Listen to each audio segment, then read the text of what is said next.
Bonjour, je m'appelle Sandra et je suis infirmière référente au Centre du sein des HUG. En collaboration entre les HUG et l'hôpital de la Tour, je vous présente le 3e des 7 ateliers en ligne que nos 2 établissements organisent pour Octobre Rose. Durant toute la durée de cet atelier, vous pourrez participer en envoyant vos questions, remarques ou suggestions par le biais du clavier informatique. Karine, infirmière certifiée en oncologie à l'hôpital de la Tour, répondra à vos questions. L'atelier qui va vous être maintenant proposé et animé sera par Muriel Volo. Elle travaille comme prothésiste capillaire et coiffeuse énergéticienne, soit à son institut Studio Total Look, soit au Centre Otium, centre de soutien, d'accompagnement et de conseil autour du cancer.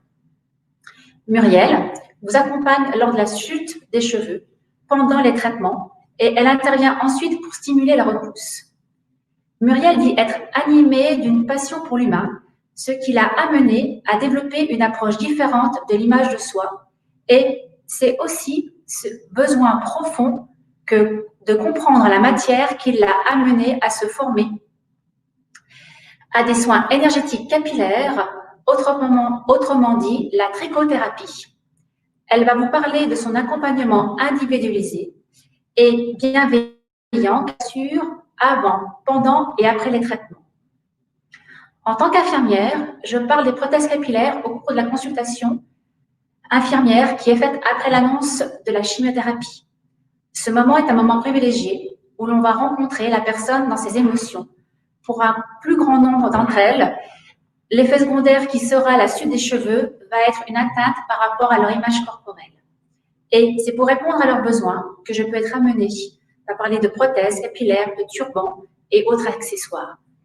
Mais maintenant, je passe la parole à Muriel, qui est une de nos partenaires durant cette prise en charge des patientes lors de cette étape.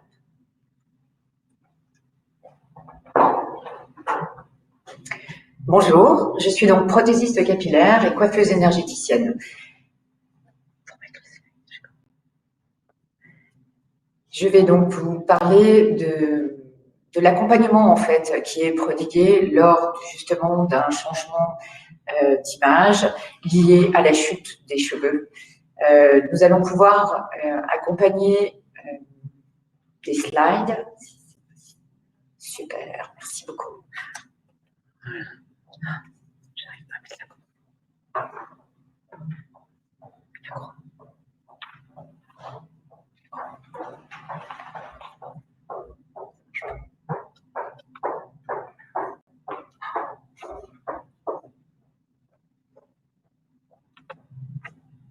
Super, merci.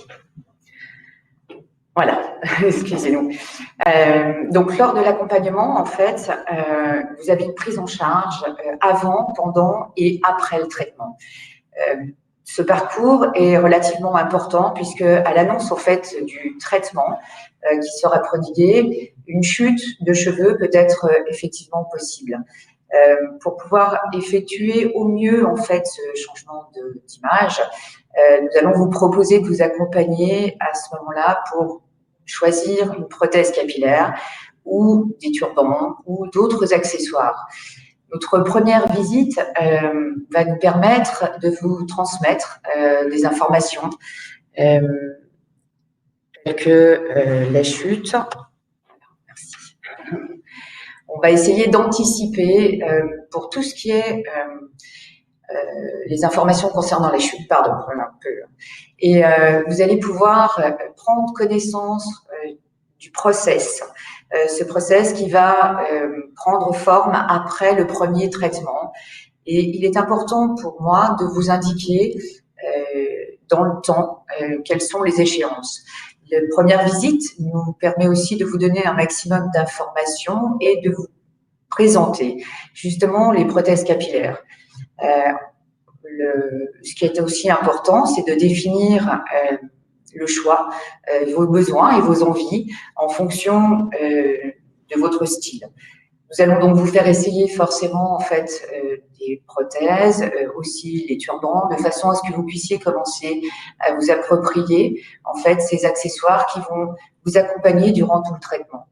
Être conseillé est primordial aussi, de façon à ce que vous soyez rassurés. Nous avons la capacité aussi d'ajuster toutes ces prothèses pour faire en sorte que vous puissiez vous reconnaître aussi dans le miroir, ce qui me paraît aussi être très important pendant cette période.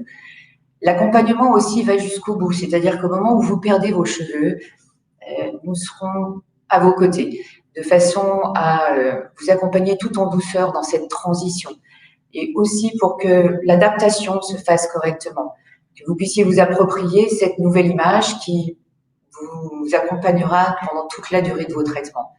Il est important aussi de vous parler des effets liés à la chute, quand, comment, et puis qu'est-ce qui se passe aussi pendant les traitements par rapport à mon cuir chevelu, ce que je dois aussi en prendre soin, et puis comment ça se passe, est-ce que je dois enlever les cheveux de nouveau s'ils continuent à pousser. Toutes ces questions dont on pourra débattre après sont relativement importantes. On est vraiment là pour vous accompagner et répondre à toutes ces questions qui restent un peu en suspens.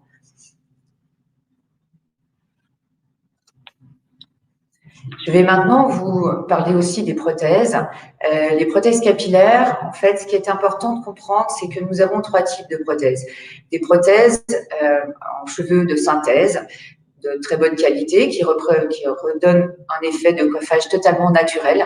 Et puis, des prothèses en cheveux mixtes, cheveux de synthèse et aussi cheveux naturels, puis des cheveux totalement naturels. Ces prothèses, en fait, il n'y a pas d'obligation entre ces 3 types de prothèses.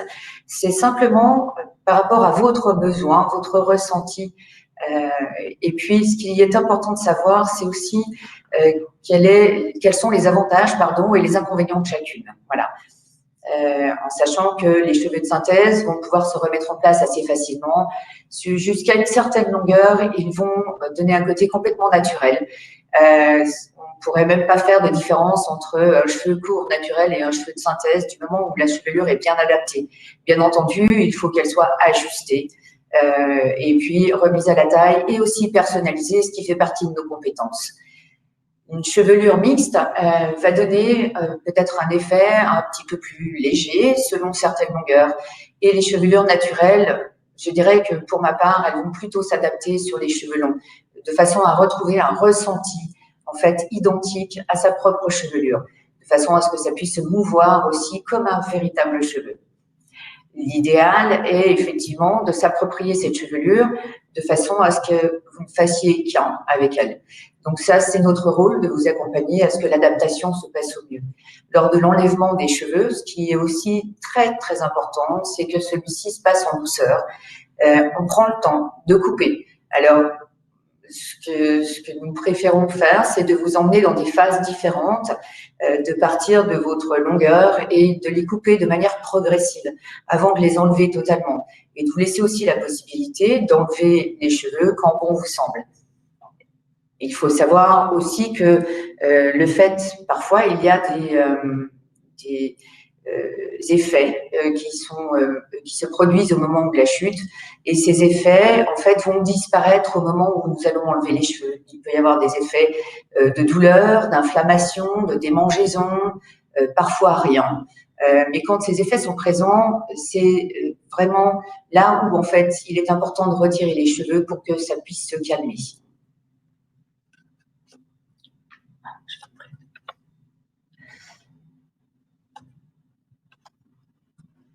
Donc, vous pouvez voir à l'écran différents types de chevelures, des courts, des mi-longues, et puis on a des cheveux longs, donc des cheveux longs en naturel, chevelure complètement naturelle.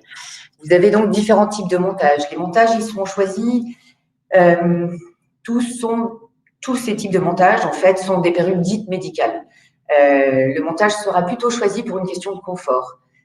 Parfois pour une question de taille aussi, mais c'est avant tout le confort. Une chevelure, en fait, elle ne doit pas être désagréable, elle ne gratte pas, et ce qui est plus important, c'est le ressenti au moment où on porte cette chevelure.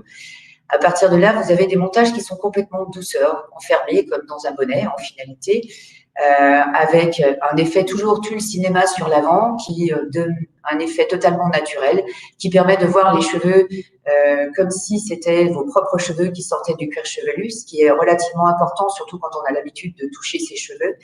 Et puis, on a aussi des montages qui sont un petit peu plus ouverts. Parfois, certaines personnes disent que le fait que ce soit un peu aéré, ce sont ce qu'on appelle des montages machines, avec un monofilament sur le dessus de tête. Et là, on commence à être un peu plus technique, mais ceci dit, ça permet simplement d'être un peu plus aéré. Pour certaines personnes, ça convient mieux. Alors, il n'y a pas de mieux ou de moins bien. Je pense que la priorité, c'est le ressenti. Et c'est toujours là-dessus qu'il faut rester. Et c'est important parce que la perruque, vous pouvez la porter pendant plusieurs mois. Et si c'est inconfortable, ce n'est pas très agréable. Nous avons aussi d'autres accessoires. On va parler des turbans, parce que la perruque est un accessoire dit plutôt social, hein, pour la majeure partie des gens, ce qui permet effectivement de garder aussi une assurance et puis de se sentir plus à l'aise quand on est en société, au restaurant ou avec des amis, etc. Le turban va être quelque chose, un accessoire qui va être plus confort. On peut très bien l'adopter maintenant aussi pour sortir, parce qu'on a des collections qui sont de plus en plus liées en fait aux tendances, avec des tissus, des matières vraiment qui sont plus sophistiquées, on va dire. On n'est plus uniquement dans le turban coton. Elles vont s'adapter à des styles aussi différents. Il y en a un peu pour tous les âges, pour tous les styles. Multitude de couleurs, c'est vraiment varié. Ils sont toujours très confortables. L'important, c'est de choisir en fait un turban qui va être adapté à la forme de son visage. Alors, le turban, c'est comme un vêtement et en fait, il faut l'essayer pour se rendre compte si ça convient ou pas. Chaque forme étant différente, elle va s'adapter à la forme du visage. C'est exactement la même chose que pour une coiffure, donc pour une prothèse capillaire. On va adapter la forme par rapport à la forme du visage. Donc ça, c'est important. Donc, comme vous pouvez le voir, en fait, sur les slides, vous avez les différents modèles. Donc, en l'occurrence, on est plus sur la collection d'hiver. Et vous avez des matières comme le bambou, qui est extrêmement présent dans cette collection. Et puis, on a aussi de la viscose, mais toujours sous la viscose, on aura un bonnet, en fait, en bambou. Le bambou, il a cette capacité de thermoréguler. Donc, quand il fait trop froid, il va réchauffer, et quand il fait trop chaud, il va avoir tendance à rafraîchir, à tempérer, on va dire, au niveau de la sudation.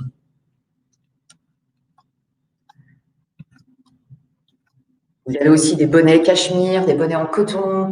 Donc, pour l'hiver, le choix est relativement vaste. Il y a aussi des franges, et ces franges, en fait, s'adaptent sous les turbans. Et elles se positionnent vraiment sur le dessus de tête. Et elles se recouvrent, en fait, du turban. On a aussi, dans la même gamme, ceci. C'est comme la frange, sauf qu'en fait, vous allez pouvoir le positionner. C'est un bandeau avec des cheveux qui se positionnent toujours de nouveau sous la frange. Et ensuite, on recouvre avec le turban. C'est une alternative, en fait, à la perruque. Ce qui est important, c'est de pouvoir y trouver du confort. Parfois, on n'aura pas envie de porter une perruque, mais on ne peut pas rester sans cheveux. Souvent, c'est un peu ce qui est compliqué. Et en fait, de mettre soit une frange, ou soit justement ses cheveux autour, quand on a les cheveux plutôt longs, permet vraiment de jouer sur l'effet et de ne pas avoir de chevelure. La chevelure n'est pas quelque chose d'obligatoire. Ça, c'est assez important. Donc, ensuite, ce qui est aussi primordial pendant toute cette phase de traitement, c'est les soins du cuir chevelu. De rester connecté, puisque bien sûr, on va se délester en fait des cheveux. Donc, ce qui est important, c'est de continuer à être connecté par les soins. Donc, un shampoing qui est une base lavante, non moussante, qui va vous permettre en fait de détoxiner le cuir chevelu et de calmer aussi parfois les inflammations et les démangeaisons. L'application de cette base lavante peut être tous les jours ou tous les 2 jours maximum, de façon à bien nettoyer en fait le cuir chevelu et calmer s'il peut y avoir parfois des démangeaisons. Ça permet d'assainir en finalité. Ensuite, c'est au quotidien, c'est d'appliquer une crème hydratante. Cette crème va être bénéfique pour l'hydratation, pour détoxiner de nouveau, mais surtout pour une hydratation profonde. Et ça apporte un confort parce qu'elle a un pouvoir rafraîchissant. Et ça, c'est pas négligeable dans ces périodes-là. On peut aussi faire lors de fortes déshydratations, ce qui peut souvent arriver lors des traitements, faire un cataplasme en fait. Ce cataplasme est à base de plantes. Vous pouvez l'appliquer 2 fois par semaine. On préconise vraiment d'aller sur ces hydratations profondes. Ce cataplasme va aussi permettre de détoxiner en fait le nez, tout simplement pour préparer le retour. Donc, pendant cette phase-là, en fait, ce qui est important, c'est de toujours rester connecté avec ses cheveux, même s'ils sont tombés. Malgré tout, tout reste en place. C'est momentané, mais c'est très important de rester connecté à soi, de prendre soin de soi. Masser, hydrater, ce sont vraiment les maîtres mots pendant cette période.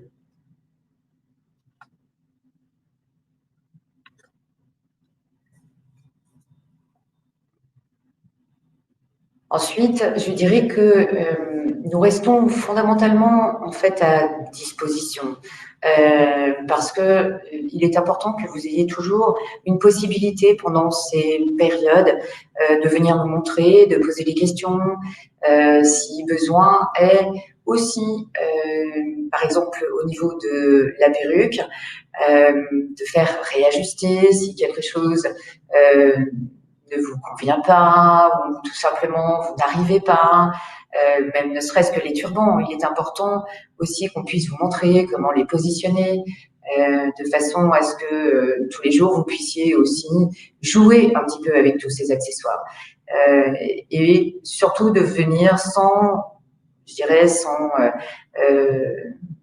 sans contrainte pour simplement nous exprimer les petits problèmes de peau, les petites inquiétudes qui peuvent arriver parfois. Ensuite, quand le traitement se termine, il y a la phase de repousse. Cette phase de repousse, elle peut démarrer à la fin du traitement. 1 mois après, je dirais que ça commence. Quand vous avez toujours un protocole qui engendre en fait la chute. Parfois, quand il y a des protocoles où il n'engendre plus de chute, le cheveu peut commencer à repousser pendant. Mais on va dire qu'on peut commencer à parler de stimulation à ce moment-là, quand les traitements sont terminés. 1 mois après, la chute prend forme, la repousse, prend forme, elle prend naissance. Nous pouvons intervenir pour stimuler seulement à ce moment-là. On a 2 possibilités. La première est l'application de soins d'un produit spécifique qui va vous permettre de venir apporter des propriétés suffisantes pour pouvoir faire redémarrer en fait le cheveu, l'aider à pousser, se regagner. Et puis, nous avons aussi les soins énergétiques. Ces soins énergétiques vont vous permettre de venir stimuler, d'enlever toutes les contractions d'énergie qui vont être présentes au niveau du cuir chevelu. Nous avons en 5 à 7 séances la possibilité d'effectuer ce travail pour pouvoir émettre une repousse on va dire de 3 à 4 mois. Donc c'est un gain de temps qui va vraiment, je dirais, vous faire prendre un petit peu d'avance parce que l'impatience est souvent là à la fin des traitements par rapport à ça. Alors, J'ai appuyé sur ce qu'il ne fallait pas. Pardon.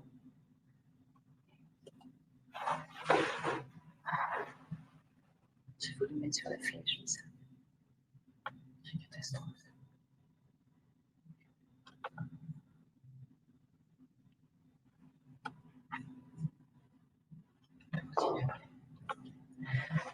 Pardon. Je voudrais juste passer le slide. Voilà, vous pouvez voir sur le slide, pardon, que nous avons là une personne qui avait terminé en fait ses traitements. Et puis, nous avons 6 images, donc 6 photos. Les photos ont été prises de semaine en semaine. Vous pouvez constater en fait l'évolution, la densité sur la longueur, la densité, et on peut se rendre compte en fait de cette évolution-là. Quelques centimètres, quelques millimètres, même tout ça, c'est important puisque c'est toujours ça de gagner. Et en 5 semaines, on peut récupérer vraiment cette repousse. Alors, comment se passe le soin? Vous allez me dire, il n'y a pas de cheveux, donc comment on fait pour travailler? On va simplement d'abord commencer par un massage. Ce massage nous permet justement de venir stimuler. On vient stimuler la glande pinéale, certains points aussi, de façon à emmener une détente au niveau du cuir chevelu. Ensuite, on va pouvoir prodiguer vibration à l'aide d'un tanto qui est un petit sabre japonais. Cette vibration va venir réveiller en fait chaque bulbe qui est toujours présent, de façon à venir déstructurer les contractions d'énergie. Puis, nous allons, à l'aide d'un petit rasoir qui est éculé mais qui ne coupe pas, on va venir tout simplement harmoniser et venir de nouveau encore stimuler le bulbe de façon à ce qu'il puisse activer le système de repousse. À chaque séance, en fait, nous aurons la même action chaque semaine pendant au moins 5 semaines. Et puis, on peut voir effectivement les bienfaits, que ce soit un bienfait physique, puisque ça engendre une détente, et puis les bienfaits sur le cheveu, ce qui va vous permettre de constater en fait son évolution. Ces soins sont assez bénéfiques aussi sur la matière. Ils viennent transformer. Quand ça manque d'éclat, ça active aussi le process de pigmentation. Souvent, les cheveux sont fins, sont plutôt ternes, ou parfois pas très affirmés dans la couleur. Donc, le soin va vraiment permettre d'augmenter cette pigmentation et puis d'épaissir en finalité le cheveu. Puisqu'on se rend compte que souvent, après les traitements, on a des retards de croissance, des zones qui sont toujours un peu, comme on peut le constater sur les images, des zones un petit peu en retard. Donc, ça nous permet de vraiment récupérer la densité et de récupérer une pousse à peu près régulière. Voilà. On peut le constater sur les photos, de nouveau, les différences de longueur en l'espace de quelques semaines.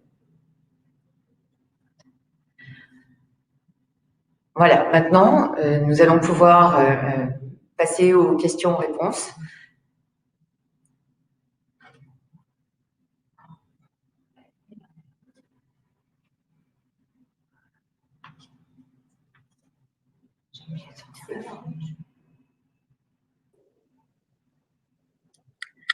Merci Muriel pour cette belle présentation. Alors, on a plusieurs questions. On a Florence qui nous pose la question: à quel moment est-ce que je dois rencontrer la perruquière? Et est-ce que c'est après avoir déjà coupé mes cheveux? Voilà, le moment.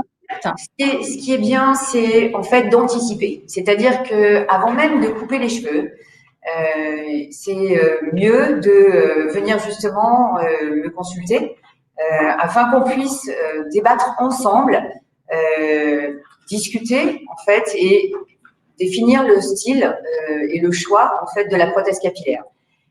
D'abord, avant tout même de parler de prothèse, en fait, ça va être de définir le choix. Est-ce que je veux une prothèse? Est-ce que je préfère des turbans? Est-ce que je veux une frange sous mon turban et j'ai pas envie de porter une prothèse au quotidien? Donc ça, c'est la première des choses en fait. Ensuite, effectivement, ça va être de définir si la personne fait un choix de prothèse, de définir quel type de prothèse elle souhaite et quelle longueur. Si on peut effectivement améliorer ou simplement si elle souhaite reproduire le style qu'elle a actuellement à l'identique. À ce moment-là, ça sera notre travail d'élaborer ça ensemble pour un résultat optimum. Donc, pour répondre à la question, c'est avant de couper, avant même de faire quoi que ce soit. Et si possible, même avant de commencer le premier traitement. C'est idéal. Très bien, merci Muriel. On a une autre question aussi sur les franges. Florence nous pose la question si les franges existent dans toutes les couleurs. Donc, alors oui, les franges existent dans toutes les couleurs. Enfin presque. On a un nuancier qui est quand même déjà assez large et on a du blond, du châtain, du brun, des roux aussi. Et puis on a des couleurs un peu unies, des méchés. On a aussi du poivre et sel. Depuis quelques temps, on a des franges dans ces tonalités-là. Alors, hop, voilà la frange, elle se présente comme ceci. Elle se met bien sûr sous le turban. Et puis, on n'aura pas forcément une couleur qui sera à l'identique de celle que l'on souhaite, mais on va essayer de s'en rapprocher au maximum. Le panel est quand même assez large. Dans les blonds, on a plusieurs blonds différents, en uni ou en méché, et donc chaque hauteur de ton aussi. Et on vient placer la frange avec le serre-tête. Alors, je vous fais une petite démonstration. Superbe. On vient positionner la frange. Alors, on positionne la frange sur le dessus de tête avec le serre-tête, comme ceci. Ensuite, on vient positionner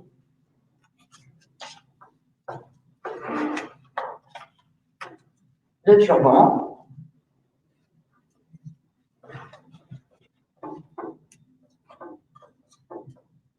Alors, et puis on peut glisser les cheveux en fait dessous et coiffer la frange comme bon nous semble. Les franges, elles peuvent se couper, ce qui est relativement important parce que tout le monde ne porte pas la frange de la même manière. Hop.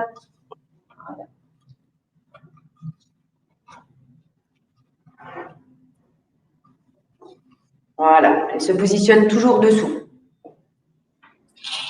Et on peut la couper dans un deuxième temps pour l'ajuster.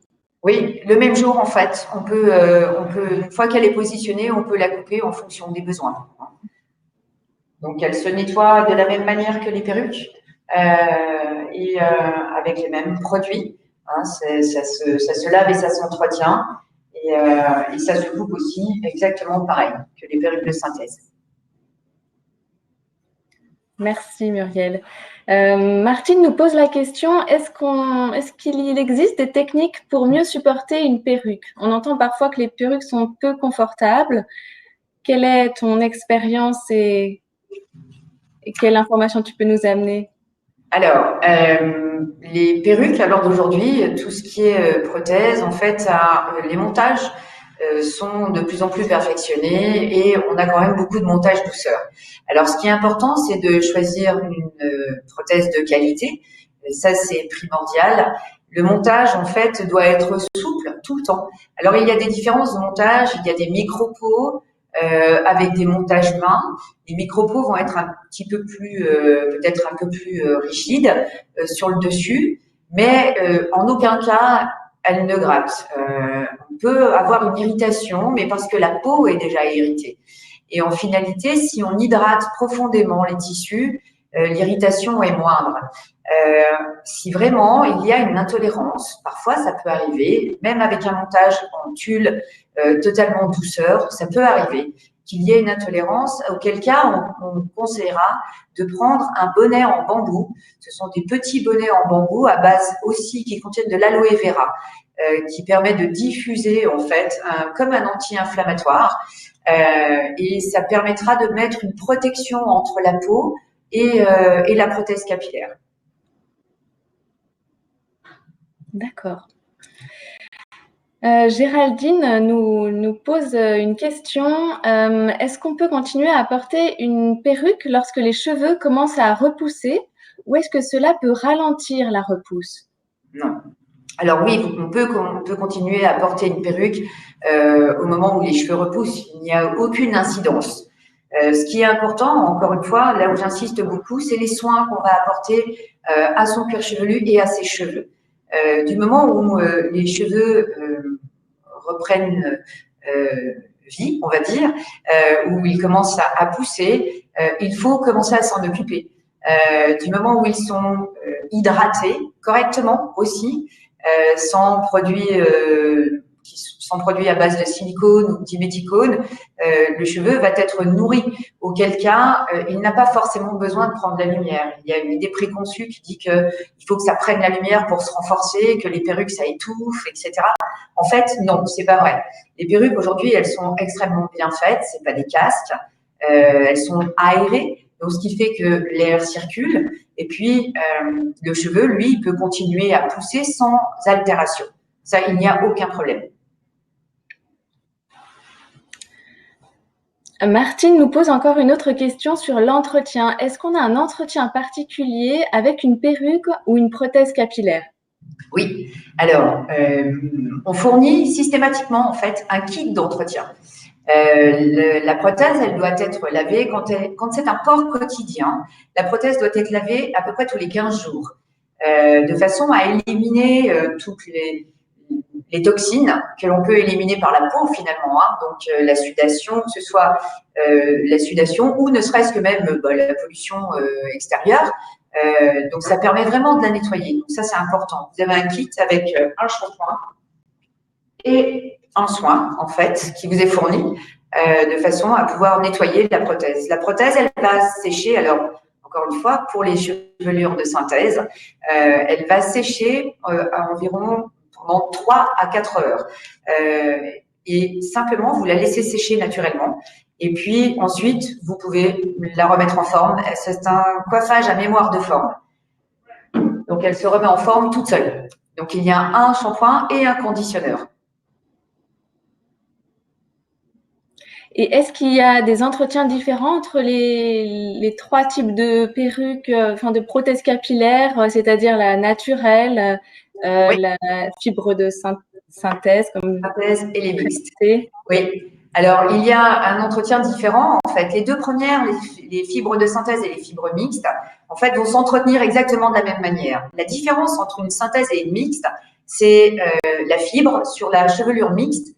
En fait, elle va pouvoir se chauffer jusqu'à 120 degrés. D'accord ? Elle est mélangée à du cheveu naturel. Donc, du coup, on va pouvoir la chauffer, la monter jusqu'à 120 degrés. Donc, si vous avez envie de faire un petit brush dessus, c'est tout à fait faisable. Ce qui est absolument pas possible sur les chevelures de synthèse pure. Ensuite, avec les chevelures naturelles, en fait, il va falloir faire un coiffage complet. Alors, beaucoup plus facile entre la chevelure de synthèse et la mixte, parce qu'elles sont à mémoire de forme toutes les deux, donc elles vont se remettre en forme sans qu'il y ait besoin de faire quoi que ce soit. Et la chevelure naturelle, il va falloir prendre plus de précautions pour la laver, déjà, puisque les montages sont faits à la main. Tout à la main, les cheveux sont implantés un à un. Et puis, il faut surtout la sécher et ensuite la remettre en forme parce que le coiffage n'est pas du tout à mémoire de forme. Donc, bien souvent, en fait, les personnes qui utilisent des chevelures naturelles ont les cheveux plutôt longs et nous déposent les chevelures à peu près toutes les 3 semaines pour les laver, les traiter et les remettre en forme, comme si elles venaient faire un brushing. Et est-ce que vous conseillez la longueur en fonction du type de fibre et de prothèse capillaire ou comment Complètement conseiller les personnes? En fait, c'est les cheveux courts en chevelure de synthèse, c'est très bien. On a des prothèses aujourd'hui qui sont tout à fait réalistes. Ça n'a plus rien à voir avec ce que l'on pouvait avoir il y a 15 ans. Ça a beaucoup évolué. Aujourd'hui, on pourrait se tromper aisément, tant au niveau de l'effet qu'au niveau de la fibre. La fibre, elle a un aspect quasi naturel et on pourrait mettre quiconque au défi de savoir si c'est du cheveu naturel ou pas, du moment où la chevelure, de nouveau, est bien adaptée. C'est-à-dire que si on la remet bien à la taille, parce qu'on est toutes différentes, de morphologie, on a toute une morphologie différente. Au niveau de la tête, c'est pareil. Personne n'a la même tête, en fait. Et du coup, si elle est bien ajustée, la chevelure, elle va être quasi invisible. Hein. Et au niveau de la fibre, il est évident que sur du cheveu court, la fibre de synthèse va se prêter mieux que du cheveu naturel, parce que ça sera plus facile à gérer. Ensuite, les cheveux naturels, on va plutôt les préconiser effectivement quand on passe les épaules. Tant qu'on est au-dessus des épaules, en fibre de synthèse, ça va. Pourquoi les cheveux longs en cheveux naturels? Parce que le cheveu de synthèse ou même le cheveu mixte va avoir tendance à s'abîmer avec le frottement sur les vêtements. Et ensuite, au bout de 2 à 3 mois, parce que je pense qu'il n'y a pas une durée de vie plus que celle-ci, ils vont avoir tendance à se mettre un peu en paquet et ils vont être altérés. Donc, ils n'auront plus un effet naturel. Alors que le cheveu naturel, lui, va perdurer. Il peut aller au-delà des 12 mois sans aucun problème. Il fait 12 à 24 mois, même avec un port quotidien. On a également une question de Florence qui nous demande est-ce qu'on doit mettre de la crème solaire sous notre perruque? Alors, c'est possible, mais honnêtement, avec la quantité de cheveux, on n'a pas une obligation. Mais bien entendu, si vous restez longtemps dehors, je pense qu'il est préférable effectivement de mettre un peu de crème solaire sur l'entièreté. Si vraiment vous devez rester dehors pendant un laps de temps relativement large.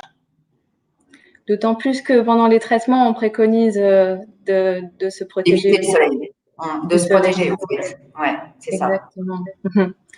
Barbara nous pose la question, comment peut-on faire pour que les cheveux poussent de manière plus épaisse et reprennent la couleur? Est-ce qu'il faut les raser? Surtout pas. Alors, une fois que les traitements sont terminés, de raser les cheveux, ça ne sert à rien. En fait, il faut accueillir ce qui arrive et puis commencer à aller de l'avant. Donc, d'où l'importance, en fait, toujours des soins énergétiques. Ils vont vous permettre vraiment de modifier la matière et de stimuler, en fait, autant la pousse que la repigmentation. Après, si les cheveux sont blancs et qu'on avait déjà en fait beaucoup de cheveux blancs avant, on ne peut pas recouvrer des cheveux colorés alors qu'ils étaient déjà blancs en fait au préalable. En revanche, s'il y avait très peu de cheveux blancs, effectivement, on va venir stimuler la pigmentation. À savoir que on ne sait jamais à l'avance comment les cheveux vont revenir. Donc, on accueille et en fait, on observe. Mais souvent, on se rend compte en fait des modifications, comme on a pu le voir sur les slides tout à l'heure. En fait, les cheveux étaient plutôt assez neutres au départ et la coloration a pris forme au fur et à mesure des séances, en fait. Hein. Mais inutile de les raser quand ils sont déjà arrivés. Une fois suffit. D'accord. Merci Muriel. J'ai une question qui m'est souvent posée au décours de mes entretiens avec les patientes, c'est est-ce que la prothèse capillaire est remboursée et dans quelle mesure? Alors, la prothèse capillaire, oui, est remboursée. Elle est prise en charge en fait par le CAS. Donc, on s'occupe en fait de monter les dossiers et de les faire suivre pour les patientes. Pour toutes les patientes qui n'ont pas atteint l'âge de l'AVS, la prothèse est prise en charge jusqu'à hauteur de 1 500 francs. Pour les patientes qui ont atteint l'âge de l'AVS, il y a une prise en charge de 1 000 francs. Dans cette prise en charge est compris la prothèse, bien entendu l'accompagnement que nous prodiguons à ce moment-là, et puis les turbans aussi et le kit d'entretien. Donc turban et autres moyens auxiliaires considérés comme la frange et les autres accessoires. Donc tout ce qui concerne en fait la chevelure. Les réparations aussi ou les modifications, comme quand on doit les remettre à la taille, ces interventions-là sont prises en charge. Elles rentrent dans le cadre de la prise en charge. Très bien. Est-ce que le perruquier peut se déplacer si les personnes n'ont pas de mobilité ou ne peuvent pas se rendre, venir te voir directement? Oui, alors on peut effectivement se déplacer. Alors on se déplace souvent en fait quand c'est nécessaire à l'hôpital. Donc ça, c'est pas un souci. Et puis on peut aussi se déplacer à domicile quand la personne a une mobilité réduite. Barbara nous pose une autre question. Quand est-ce qu'on peut faire une première coloration? Donc, une fois que les cheveux repoussent, à partir de quand est-ce qu'on pourrait refaire une coloration? Oui, alors, première coloration, on va attendre un petit peu, on va attendre d'avoir un petit peu de longueur. Un petit peu ne veut pas forcément dire non plus 10 centimètres. Hein. Quand on a du mal à se supporter avec des cheveux blancs au moment de la repousse, effectivement, parfois, on a besoin de remettre de la couleur pour pouvoir tout simplement envisager d'enlever, par exemple, la prothèse. Il n'y a pas de moment prédéfini pour ça. Je pense que c'est vraiment en fonction des besoins et de l'envie de chacun. La coloration, j'insiste souvent pour que ce soit une coloration plutôt végétale que plutôt chimique. Pour une raison, c'est les métaux lourds en fait que contiennent les colorations chimiques et l'agression par rapport à la peau et surtout l'agression par rapport à cette fibre qui est nouvelle. Comme on va d'abord détoxiner en fait le cheveu, bien souvent dans la majeure partie des cas, on propose cette détox avec les soins énergétiques, ce qui fait que le cheveu est prêt à recevoir en fait une coloration. Avant même d'effectuer cette coloration, qui peut être même sur 2 centimètres, d'accord. On va d'abord préconiser un test, puisque dans les végétales, on a des plantes, on a des huiles essentielles, donc on va d'abord effectuer un test qu'on va laisser jusqu'à 72 heures pour ma part. Parce que on peut avoir des réactions un peu à retardement. On dit 48, mais 72 heures, c'est bien. Et ensuite, si le test est OK au niveau de la peau, on peut à ce moment-là enclencher en fait une coloration végétale. Donc, on peut très bien faire ça 3 mois après la fin de la chimio, si effectivement on a 2 centimètres, ne serait-ce que 2 centimètres de repousse.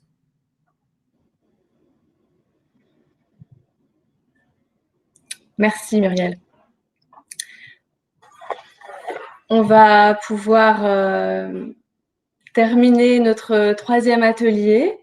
Un grand merci à Muriel, un grand merci à vous tous pour vos questions.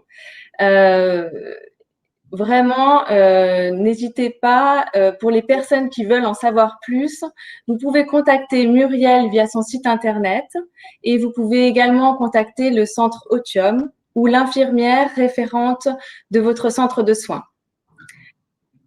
Donc moi, je vous donne rendez-vous tout à l'heure à 16h30 pour le prochain atelier où l'on parlera de prothèses mammaires et lingerie avec Émilie Hollander. Voilà, je vous laisse le mot de la fin. Bel après-midi à tous. Merci, merci. À bientôt, à tout à l'heure à 16h30 alors. À tout à l'heure à 16h30. Merci.